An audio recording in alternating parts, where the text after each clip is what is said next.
Hi everyone. आज के video का टॉपिक बहुत ही इम्पोर्टेंट है। आप में से कई सारे लाल लाली ये बात ज़रूर पूछते रहते हैं कि सर पढ़ी हुई चीज़ों को कैसे मेमोराइज करें, कैसे लंबे समय तक याद रखें और सबसे ज़्यादा ज़रूरी जब हमें उसकी ज़रूरत हो तब वो हमें याद आ सके, तो क्या समाधान होने चाहिए। तो वैसे तो कोई जादुई चीज़ नहीं है इस पढ़ी हुई चीज़ों को मेमोराइज करना, लेकिन कुछ इंपॉर्टेंट बातें हैं। यदि आप इन बातों को फॉलो करते हैं तो आप पढ़ी हुई चीज़ों को लंबे समय तक याद रख सकेंगे। आइए शुरुआत करते हैं वीडियो की। How to improve our memory, अपनी मेमोरी को कैसे बेहतर करें। तो कुछ बेसिक बातों पर अगर आप ध्यान देंगे तो आप एक बेहतर मेमोरी को प्राप्त कर पाएंगे। सबसे पहली और इंपॉर्टेंट बात है कि हम उन चीजों को ज्यादा समय तक याद रख पाते हैं जहां पर हमारे इमोशंस जुड़े रहते हैं। हम देखते हैं कि जहां पर भी इमोशन जुड़ जाता है वो मेमोरी एक लॉन्ग टर्म मेमोरी हो जाती है। जैसे आपको याद होगा कि आपने दिवाली में क्या किया था, बर्थडे में क्या किया था, या किसी पर्टिकुलर डेज में क्या किया था, पर शायद आपको नहीं याद होगा कि कल के दिन आपने कौन से कपड़े या कौन सा भोजन ग्रहण किया था। इमोशंस बहुत बड़ी चीज होती है मेमोरी को स्ट्रांग करने में। तो हम इसको क्या कर सकते हैं, चीजों को जब हम पढ़ रहे होते, जब कोई किताब पढ़ रहे होते हैं, तो इमोशंस के साथ चीजों को पढ़िए। उसमें अगर दुख महसूस हो रहा है तो उस दुख को महसूस करने की या उस दुख को अनुभव करने की, विजुअलाइज करने की कोशिश करिए। जब आप कोई चीज पढ़े और उसको विजुअलाइज कर सके, उसके साथ अपना इमोशन जोड़ सके, तो यकीन मानिए अब वो चीज आपके पास एक परमानेंट मेमोरी के रूप में रहेगी। और यही कारण है कि हमें मूवीज के इमोशनल सीन या किसी भी जगह की इमोशनल बातें ज्यादा याद रहती है, और महिलाओं में इमोशंस के ज्यादा होने के कारण उनकी मेमोरी ज्यादा और लॉन्ग टर्म मेमोरी मानी जाती है। तो सबसे ज्यादा जरूरी है, आप जब भी पढ़ाई कर रहे होते हैं तो पूरे इमोशंस के साथ पढ़ाई करिए। इमोशंस के साथ मतलब आप पूरे शब्दों को समझिए, उस शब्दों के अर्थ को समझिए। अगर आप उन लाइनों के शब्द दिए गए हैं उनके अर्थ को नहीं समझ पा रहे हैं तो वो शॉर्ट टर्म मेमोरी ही रहेगी, एग्जाम के खत्म होते ही पुनः भूल जाएंगे। दूसरी बात, जब भी आपको लगता हो कि कोई चीज आप भूल जा रहे हैं तो एक बढ़िया तरीका होता है उसको बार बार रिवाइज करने का। जब हम चीजों को दोहराते हैं तो हमारी मेमोरी धीमे धीमे परमानेंट मेमोरी में बदलती है। जैसे हनुमान चालीसा कोई याद नहीं करता, लेकिन उसको बार बार पढ़ने से वो अपने आप मेमोराइज्ड हो जाती है और वो लॉन्ग टर्म मेमोरी में शिफ्ट हो जाती है। तो दूसरा तरीका होता है चीजों को बार बार रिवाइज करना। तीसरा, जो एक अच्छी मेमोरी के लिए बहुत जरूरी है, जब भी आप कोई चीज पढ़ रहे होते हैं तो उसको समझने पर ज्यादा गौर करिए। समझने का मतलब कि रियलिटी में क्या हुआ था, रियलिटी में किस प्रकार की घटना हुई थी। जैसे साइंस में जब हम कोई भी चीज पढ़ रहे होते, वो न्यूटन के नियम ही क्यों ना हो, अगर आप उसको समझ नहीं पाए हैं, अगर आप रियलिटी में वो बोलना क्या चाहते हैं अगर वो समझ नहीं पाए हैं, तो आप उसे लंबे समय तक मेमोराइज नहीं कर पाएंगे। तो तीसरी बहुत जरूरी चीज है लॉन्ग टर्म मेमोरी के लिए, अंडरस्टैंडिंग। आप समझिए। अगर एक टीचर आपको नहीं समझा पा रहा है तो आप टीचर बदल कर चीजों को समझिए, आपको लॉन्ग टर्म मेमोरी मिलेगी ही। समझने के साथ साथ अगर विजुअलाइजेशन आ जाए तो यकीन मानिए कि मेमोरी इतनी परमानेंट है कि वो आपके जिंदगी भर आपके साथ भी रह सकती है।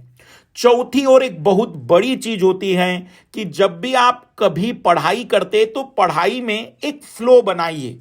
खास करके हिस्ट्री जैसे विषय में जब आप एक फ्लो बनाते हैं, जब आप एक तरीके से मेमोरी चार्ट बनाते हैं, कोई ऐसी छोटी छोटी बातें बनाते लिखते हैं जो आपको कुछ हिंट दे सकती हैं, तो ऐसे फ्लो बनने पर या ऐसे फ्लो चार्ट बनने पर, ऐसे मेमोरी चार्ट बनने पर आपको चीजें लंबे समय तक याद रहेगी। पांचवी बात, पढ़ाई से भली जुड़ी हुई नहीं है, लेकिन यदि आप पर्याप्त पानी पीते हैं, बहुत स्ट्रांग मेमोरी क्रिएट करता है वाटर की सफिशिएंट मात्रा। यदि पर्याप्त पानी आप लेते हैं तो यकीन मानिए आपकी मेमोरी बाकी लोगों की तुलना में बेहतर मेमोरी रहेगी। पानी की मात्रा को बढ़ा दीजिए। पहले यदि आप 1 लीटर पीते थे, 1.5 लीटर पीजिए, आपकी मेमोरी में आपको बदलाव दिखाई देंगे। छठवीं बात, बहुत अच्छी नींद, लॉन्ग टर्म की नींद लीजिए। 6 आवर 7 आवर की नींद अगर कंटिन्यू हो जाए तो बहुत बढ़िया मेमोरी डेवलप्ड हो जाती है। मतलब एक बेटर लाइफ स्टाइल के साथ साथ 6 आवर 7 आवर की नींद काफी अच्छी मेमोरी डेवलप करती है। और एक आखिरी बात, अनुशासित दिनचर्या। जब हम कभी भी कोई काम एक सिस्टमेटिक वे में करते हैं तो हमारा जो दिमाग है उसे एक सिस्टमेटिक वे में ही जमा रखता है मेमोरी के रूप में, और हम उसको रिकॉल कर पाते हैं सही समय पर। तो जितना ज्यादा आप अनुशासित होकर कामों को करेंगे, टाइम को डिसाइड करके चीजों को करेंगे, उतना ही आपकी मेमोरी और बेटर होती जाएगी, उतना ही आपको एक परमानेंट मेमोरी मिलती जाती है। और सबसे महत्वपूर्ण कि जब भी आप पढ़ाई करते तो बीच में छोटे छोटे टाइम स्लॉट 5 मिनट, 10 मिनट और 15 मिनट के गैप लेते चलिए। जितने ज्यादा आप गैप लेते चलेंगे उतना ही आपको मेमोरी को अरेंज करने का टाइम मिल जाएगा, एक परमानेंट मेमोरी डेवलपमेंट में आपको मदद मिल जाती है।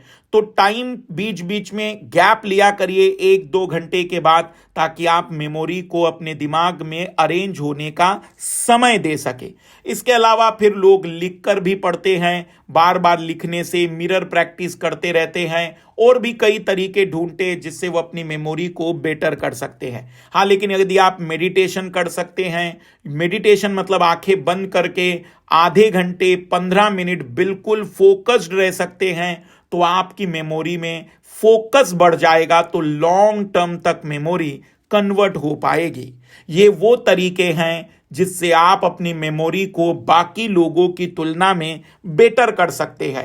पर केवल वीडियो देखने और वीडियो सुनने से मेमोरी स्ट्रांग नहीं होगी। हमारी कही गई बातों को यदि आप फॉलो करते हैं तो निश्चित ही आप खुद कमेंट्स करने आएंगे कि चीजें बदलने लगी हैं और आपको सच में वो परिवर्तन महसूस हो रहे हैं जो आप चाह रहे थे। बेटर मेमोरी के लिए इसको जितना हो सके यूज करते चलिएगा। तो इस वीडियो में हमें जरूर बताइएगा कि आपकी कितनी मदद हुई, आपको कौन सी ऐसी बात लगी जिसके कारण आपको लगता है कि आप अपनी मेमोरी में इसको अपनाकर सुधार कर लेंगे। कमेंट जरूर करिएगा। तब तक के लिए सभी को बेस्ट ऑफ लक, और लाइक और शेयर जरूर करते चलिएगा। बाय।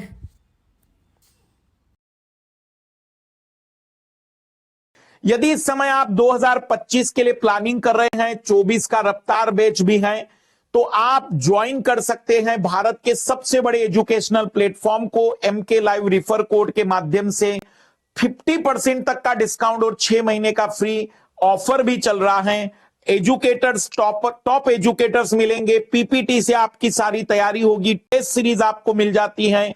प्रीलिम्स और मेंस की सीसेट का टॉप एजुकेटर्स आपको मिल जाता है, और 1-to-1 मेंटरशिप का भी ऑप्शन है। फाउंडेशन बैच में वो सारी चीजें हैं जो एक विद्यार्थी को सफल होने के लिए जरूरी है।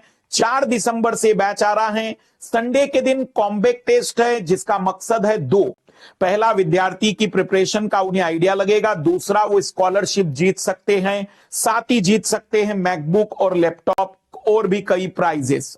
ऑप्शनल बैच स्टार्ट हो रहे 0% इंटरेस्ट के साथ। EMI का ऑप्शन भी आपके पास है। यदि आप फीस पूरी एक साथ नहीं पे कर सकते हैं तो मंथली फीस भी आप पे कर सकते हैं। 1 दिसंबर से हमारा एक्सक्लूसिव सीसेट बैच लॉन्च हो चुका है।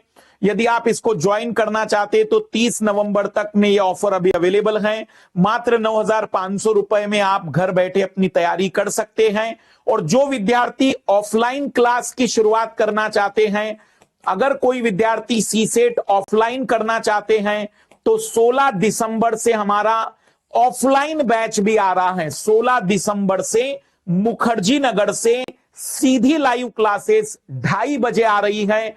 तो जो ऑफलाइन करना चाहते हैं वो मुखर्जी नगर से ज्वाइन कर सकते हैं। 16 दिसंबर से कक्षाएं शुरू होगी। जिन्हें ऑनलाइन करना है वह प्लस की कक्षाओं के माध्यम से सुबह 6:30 बजे की ये क्लास होगी। तो 2 बैच सीसेट के आपके लिए हैं। जो भी आप चुनना चाहते हैं, ऑनलाइन ऑफलाइन दोनों ऑप्शन आपके पास रहेंगे।